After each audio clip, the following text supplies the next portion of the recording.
Ever stand up and hear your knees crack like popcorn? Here's what's really happening. That sound isn't your bones grinding or breaking. Phew.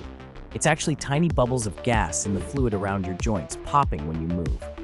Think of it like opening a can of soda, but inside your body. As your joint changes position, pressure shifts and pop, the bubbles burst. It's totally normal and usually painless. The twist? If there's pain or swelling, that's when it's time to check in with a doctor. Otherwise, enjoy your built-in sound effects.